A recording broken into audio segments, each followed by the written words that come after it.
elle a quand même un beau look. Donc, j'ai installé la dégaucheuse sur le banc.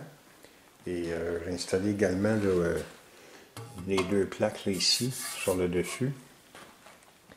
Et en installant la chute à copeaux, j'ai rencontré un problème. C'est que la courroie, elle se trouvait à frotter sur la chute à copeaux. Là. La courroie était trop près, là, de la paroi. Là. En fait, ça, c'est dû au fait que j'ai dû repousser la poulie, la dégaucheuse.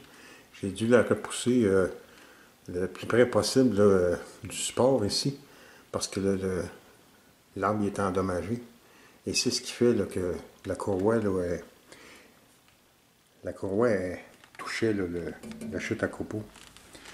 Et comme elle prend pratiquement toute la largeur du banc, et pour la repousser, il a fallu qu'il y ait des languettes ici. Il y a des languettes qui servent à supporter la chute à copeaux comme ça. Et la languette qui était de ce côté-ci, j'ai dû l'enlever. J'ai essayé de la replier par l'intérieur, mais comme c'est de l'aluminium, elle a cassé. Ça, je m'en attendais. Alors, ce que je vais faire, c'est que je vais installer une équerre. Une équerre comme celle-là. Donc, je vais l'installer ici. Je vais l'installer ici après le côté là, de la chute et je vais pouvoir la fixer après le bâti. Donc, c'est pas un problème majeur, là, mais disons que c'est imprévu. Là. Et ça va finaliser l'installation des accessoires de la dégaucheuse. Il va me rester à trouver un démarreur magnétique et installer également le protecteur ici pour la courroie. Ça va bien, j'ai presque terminé. Je suis bien content, ça fait une belle machine. Bon ben j'ai installé la chute à copeaux comme je l'avais dit.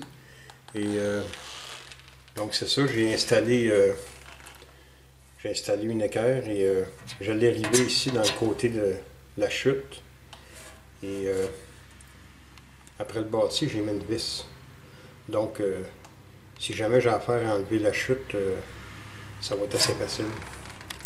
Donc ça c'est réglé. Et pour le branchement là, du moteur, j'ai trouvé j'ai un démarreur magnétique ici que j'ai pour un autre moteur que j'utilise pas. Et bon, il y a le démarreur magnétique. Ça c'est l'interrupteur avec le bouton d'arrêt. C'est un peu gros comme ensemble là, pour mettre après la machine, mais ça va faire l'affaire. Et j'ai regardé le démarreur pour voir si je pouvais mettre ça parce qu'il donne ici le maximum, la force maximum d'un moteur qu'on peut mettre avec ça. Et sur 230 volts, on peut mettre un moteur de 2 forces.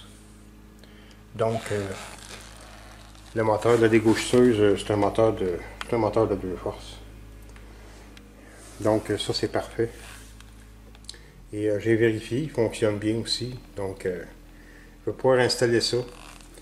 La boîte comme telle, je vais l'installer probablement ici à l'arrière. Et l'interrupteur, je vais le mettre de l'autre côté, là, où on travaille avec la dégaucheuse.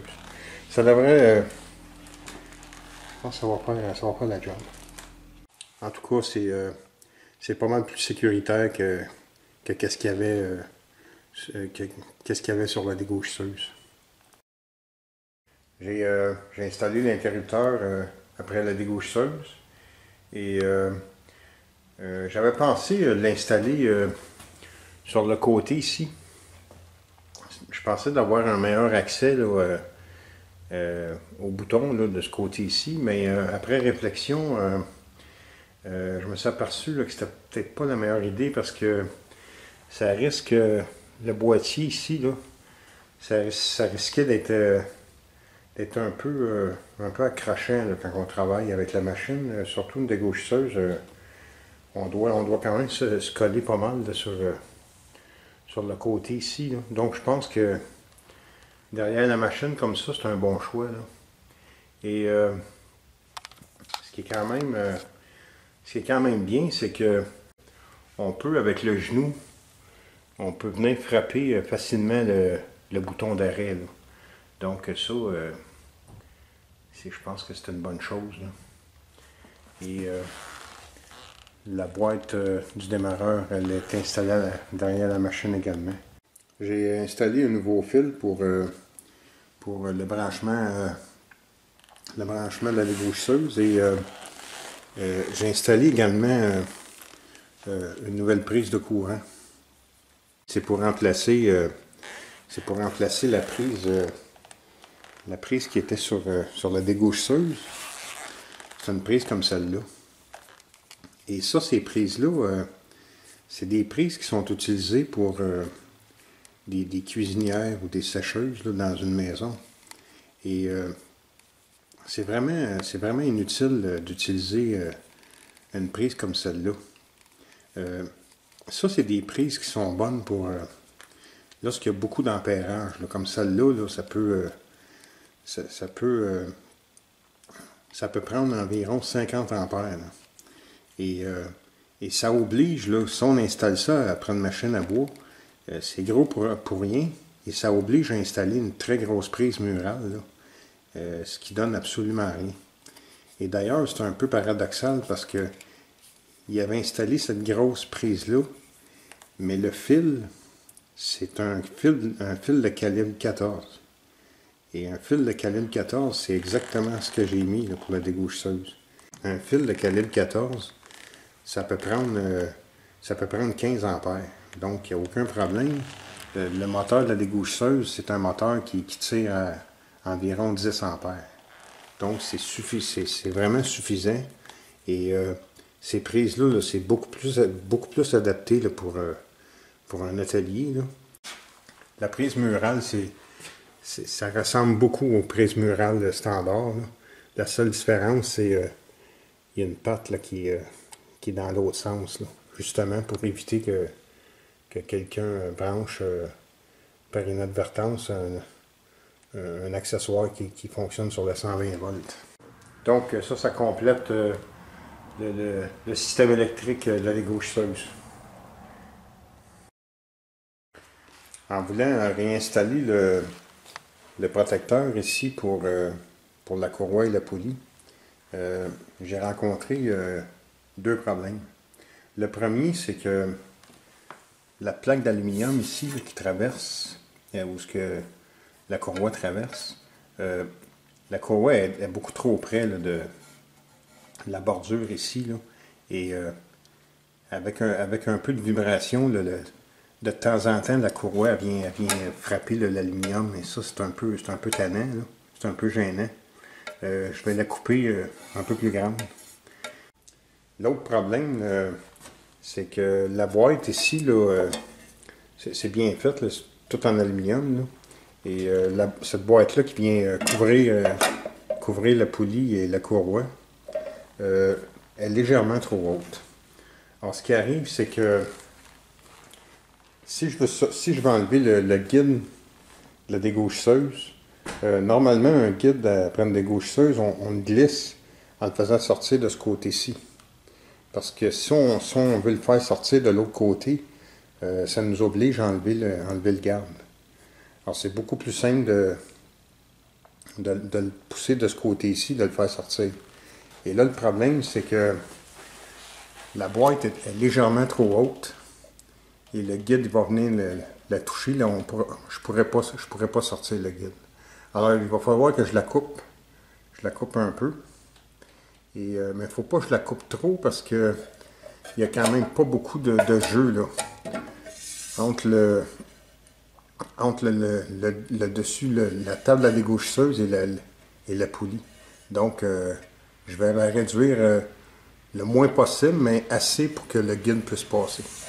Donc, je pense que ça vaut la peine là, tant qu'à faire une restauration complète, là, je pense qu'on est aussi bien de corriger le problème. C'est mieux comme ça. J'ai rabaissé la boîte, donc elle est à la même hauteur que la table. Et il y avait des languettes ici là, repliées pour fixer la boîte. Évidemment, là, en coupant la boîte, j'ai enlevé les languettes et j'ai installé des équerres. Et la boîte est installée avec des vis à métal, donc elle peut être retirée au besoin.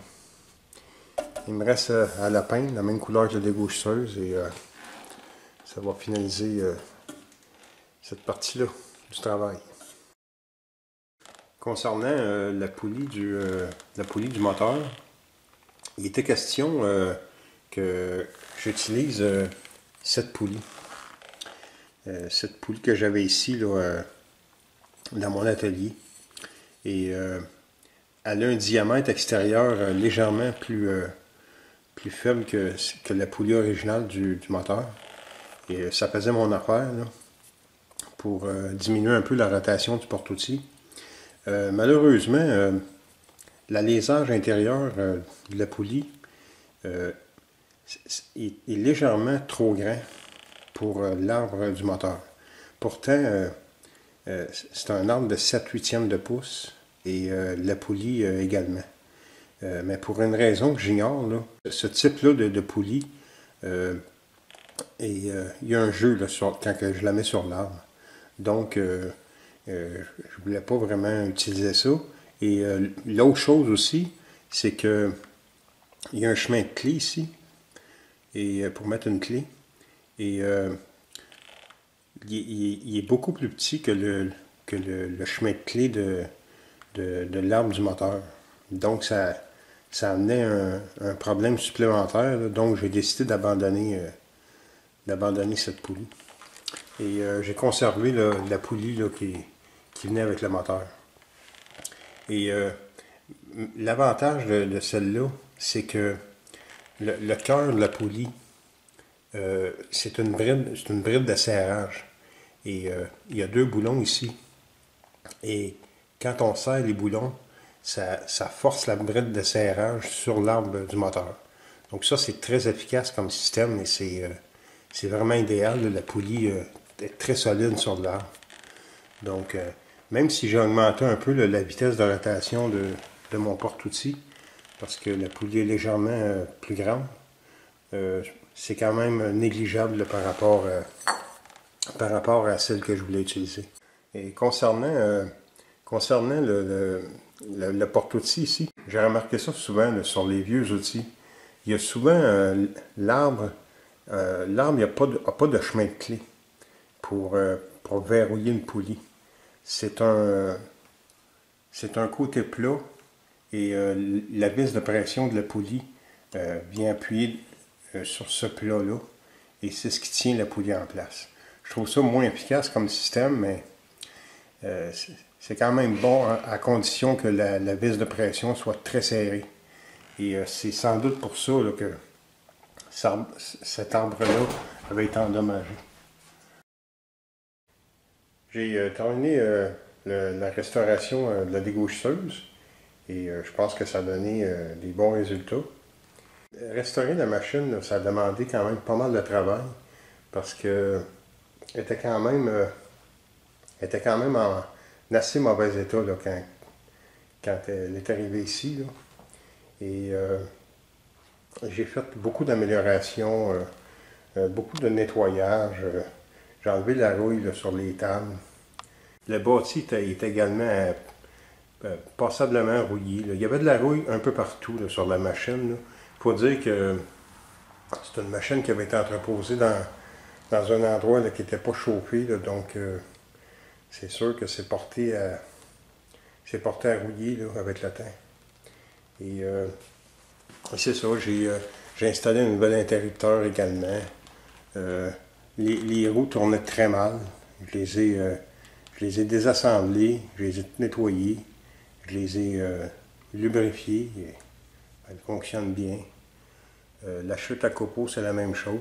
Il y a eu beaucoup de petites améliorations, là, mais qui font que la machine, elle va beaucoup mieux. Là. Il y avait le guide ici. Il y avait des problèmes avec le guide, là, que j'ai expliqué dans une autre vidéo. Là. Le support du moteur, ça, c'était probablement une des plus belles améliorations, là, parce que même si à la base, le support était bien conçu, était bien fabriqué, il manquait d'ajustements possibles, puis ça fonctionnait pas trop bien. Là. Donc ça, c'était une belle amélioration. Et ben, c'est ça, ça demande quand même pas mal de travail, mais je pense que ça vaut la peine. Je pense que ça vaut la peine, surtout un outil comme celui-là, là, de marque Générale. Là, on sait là, que les outils Générale, c'est surtout les anciens, là, ce qu'on appelle Général, qui était fabriqué à Drummondville, c'est des très très bons outils, là, et je pense que ça vaut la peine de les préserver. Donc, là, je ne sais pas encore ce que je vais faire avec cette machine-là, parce que j'ai déjà une autre dégoucheuse. Et celle-là est intéressante parce que c'est une dégoucheuse de 8 pouces. Les dégoucheuses de 8 pouces sont plus rares un peu. Celle que j'ai ici, c'est 6 pouces et ça serait quand même assez intéressant d'avoir une dégoucheuse avec un peu plus de largeur là, comme celle-là. Donc, je ne sais pas, je vais peut-être la garder. Je vais voir. Mais, ouais, c'est vraiment c'est une belle machine. Et je suis bien content. J'espère que la série de vidéos que j'ai présentées aura été enrichissante et qu'elle vous aidera dans vos projets futurs. Et je compte bien récidiver avec d'autres machines à bois là, que j'ai l'intention de restaurer.